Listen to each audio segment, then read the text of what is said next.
Assalamualaikum dan salam sejahtera cikgu ucapkan kepada semua pelajar yang cikgu kasih sekalian. Pada hari ini, cikgu akan membicarakan satu tajuk berkaitan dengan format bahasa Melayu KSSM kertas 2. Anak-anak pelajar, dalam kertas 2 ini, pada bahagian A, pelajar-pelajar akan ditanyakan berkaitan dengan soalan tata bahasa. Dalam bahagian A, terdapat 5 soalan, iaitu yang pertama, morfologi, yang kedua, sintaksis, ketiga, penyuntingan, keempat, bahasa Melayu standard, dan kelima, peribahasa. Jadi pada pagi ini, cikgu akan fokuskan bahagian A ini untuk soalan yang keempat, iaitu bahasa Melayu standard. Dalam penggunaan bahasa Melayu standard, pelajar-pelajar dikehendaki untuk menukarkan prosa klasik ataupun prosa tradisional kepada bahasa Melayu standard atau bahasa Melayu moden.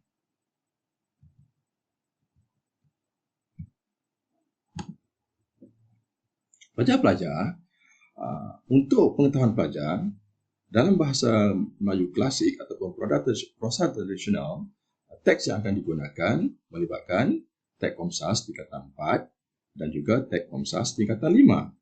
Dalam teks Komsas tingkatan 4, iaitu antologi Jakat Kulit Kijang dari Istanbul, yang mana terdapat tajuk prosa klasiknya ialah Kepimpinan Melalui Teladan. Manakala dalam teks Komsas tingkatan 5, iaitu antologi Sejadah Rindu, dan tajuk prosa klasiknya ialah Burung Terbang Dipipiskan Lada. Di sini terdapat dua prosa klasik yang perlu pelajar-pelajar kuasai. Dalam soalan berkaitan dengan prosa klasik, antara objektif soalannya ialah pelajar-pelajar akan diuji yang pertama berkaitan perbendaharaan bahasa Melayu klasik dan yang kedua kebolehan memindahkan bahasa Melayu klasik kepada bahasa Melayu standard. Untuk menukarkan perbendaharaan ataupun untuk menukarkan bahasa Melayu klasik kepada bahasa Melayu standard, apa yang penting, para pelajar mestilah menguasai perbendaharaan kata bahasa Melayu klasik. Dalam prosa Melayu klasik, kita akan dapati bahasa-bahasa Melayu yang pertama dikenali sebagai kata pangkal ayat.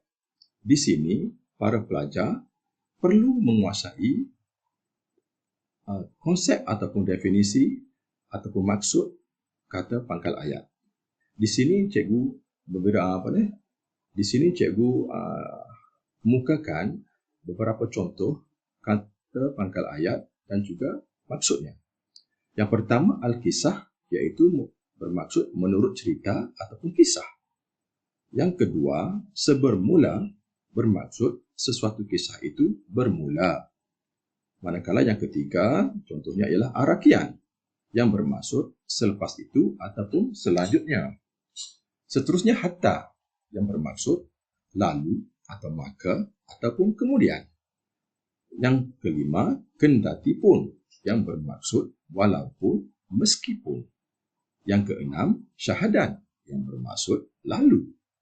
Yang ketujuh, maka, bermaksud seterusnya. Dan contoh yang terakhir ialah kalakian, yang bermaksud ketika itu. Baik anak-anak pelajar sekalian, sekarang kita lihat bagaimanakah cara ataupun kaedah untuk menukarkan bahasa Melayu klasik kepada bahasa Melayu standard. Di sini cikgu berikan beberapa garis panduan penukaran bahasa Melayu klasik kepada bahasa Melayu standard. Yang pertama, pelajar mestilah membaca keseluruhan teks bahasa Melayu klasik sehingga faham cerita-ceritanya.